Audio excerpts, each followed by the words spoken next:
So there's this video game that absolutely nobody is playing, which is why Ubisoft is pulling the plug. And many people are noticing with horror and dismay that they will no longer be able to access this video game. It's being taken away from their accounts.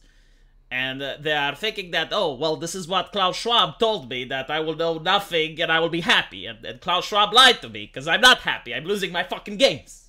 Why am I losing my games, Klaus? Klaus! Why did you lie to me, Klaus? But the reality is that many people do not mention that this is an online-only game. So, obviously, if you're going to buy a online-only game, the moment that the servers shut down, you cannot play the game at all. It's kind of like if League of Legends tomorrow, or Dota 2 tomorrow, would shut down their servers, you would not be able to play the game. So, in a way, it's not as bad, you can make the argument, as if you were to have a single-player game that required online connection, and you lost the ability to play the single-player game. This is a little bit different. I mean, most people, I hope, are aware, and if you're not, you should be, that if you purchase something that requires online people to play, like Hearthstone, for instance, and they shut down the servers, then you would not be able to play the game. It's like an MMO, if you will. It's like if World of Warcraft shut down the servers, you would not be able to play it. The problem, I would say, is that Ubisoft, if they were a nice company, and they actually wanted to extend some goodwill to the community, they would create an option so that the few players who still have this game and are still partaking into it could actually create their own servers. I know that some MMOs have this. I don't know the titles off of the top of my head, but there have been out there certain MMOs which, again, the main company decided to shut down, so they're not updating any patches and there are no servers for them. But the people are able to play them on private servers. And the company allows for that to happen. Like, they're not taking any action, and they're allowing it to happen legally. Red Alert is another game. Like, Red Alert 3 is one of my favorite strategy games.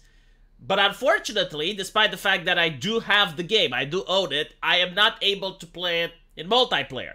And the reason for this is that the servers have been taken down. But there are ways you can still play it. There are certain communities out there that operate their own private servers.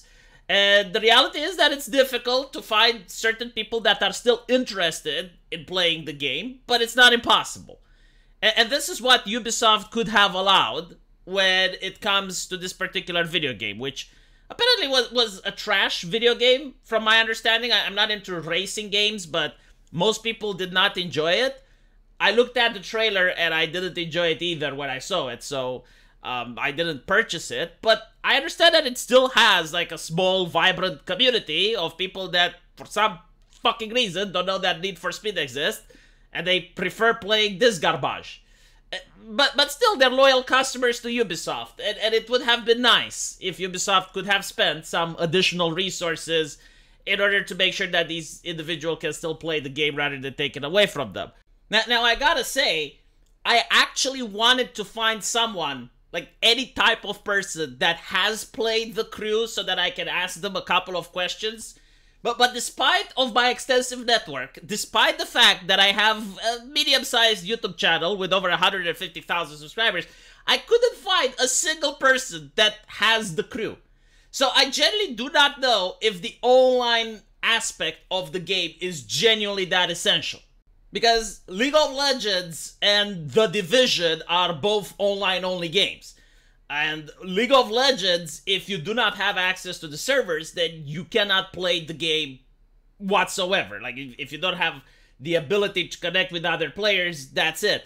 But when you look at The Division, you can still play most of the game. You got some bots that you can recruit, and you can do those missions even if there aren't any other people to play with, even if the game is multiplayer. So I wonder if The Crew is like that.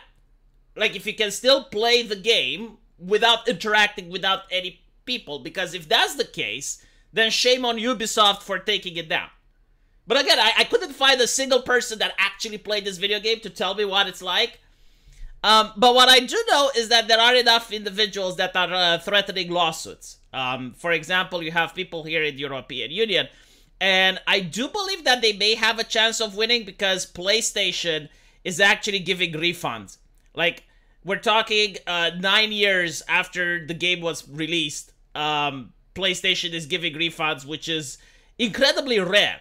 Like getting a refund from the woke corporation that is Sony is incredibly difficult. So they probably know that, yeah, okay, well, if people are in the European Union and the company is just taking away the game from them, they may actually have grounds to sue, so we don't want to bother with that. And again, it's like, what, like 10 people that purchased the Crew? It's not going to be a huge loss for Sony, but it's the principle of the matter, isn't it? Doesn't matter if it's 10 people or 2. If you buy something, it should be yours in some form. They shouldn't just be able to completely remove it. And if they do, they should at least try to extend an olive branch. I think that is more than reasonable, especially since other companies that are poorer than Ubisoft have managed to accomplish this. And I would like to remind people, there's a new game coming, Skull and Bones. That is a game that was requested for decades now, ever since Assassin's Creed Black Flag. People wanted to play as a pirate in the open seas, and it would have been an amazing idea to make that video game then, but for some reason Ubisoft is making it now, and people can notice that it's incredibly outdated when it comes to the gameplay mechanics, when it comes to even the market desire to play such a game. It's just not there. And features are removed. Like in Assassin's Creed, you could actually partake into naval battles as well as to take your character and board the enemy ship. It's something that it seems you can't do this in the new iteration of Skull and Bones unless they're going to patch it or add it later, but I doubt it. But suffice to say, looking at Skull and Bones, I can predict that the game is most likely going to be a flop. And it seems to be also an online-only game. And the question is, if they do this to the Crew, why should people have faith in their next titles? Why should the gamers have any faith that they're going to keep supporting Skull and Bones and respect the people that invest their time and money into that game when this is how they're treating the players who purchased the Crew? It's a legit question. And I don't think that we're going to have a PR spokesperson from Ubisoft come out and answer. Huh? What do you guys think? Do you think they care about the customers? Do you think they care about us after we gave them our money? Huh? Would be very interesting to find out. Especially when they can't call the criticism made by racists, misogynists, sexist trolls or anything, you know, which is the usual spiel they give when the customers are upset. Now it seems that it's a genuine, pure market, pure capitalistic thing to be upset over, and for some reason Ubisoft is quiet. Let me know what you guys think though, and as usual, I will see you in the comment section. Take care.